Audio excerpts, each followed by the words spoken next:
Peace be with you. Hello, everybody. Hope you are all safe and healthy. We are still in the octave of Easter, so happy Easter. In the gospel today, we hear of the very first Easter Sunday.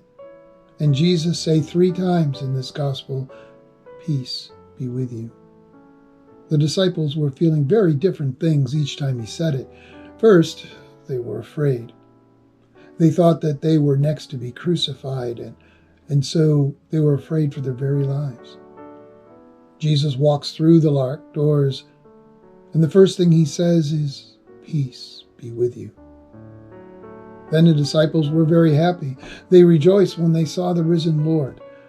And while rejoicing, Jesus says again, peace be with you.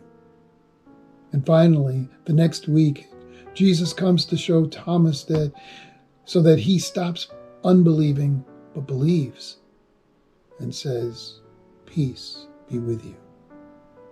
And whether they were afraid or happy or had their faith shaken, Jesus is present and says, peace be with you. Now, when you think of peace, what do you imagine? The lake, the ocean, majestic mountains, stars in the sky. I always imagine the place up north I go to every summer with my family and have been going there since my father started taking me there 50 years ago.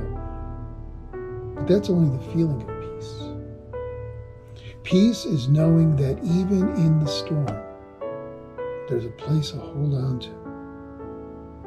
Peace is the safe place of a mother's arms. Peace is knowing that God is always at your side.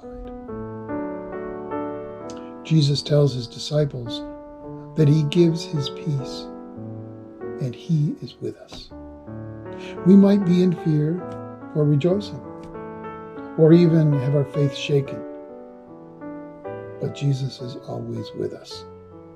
And he bursts through the doors that sometimes we lock ourselves and says, peace be with you. And when we understand this, we are at peace. Oh, wait, I got one.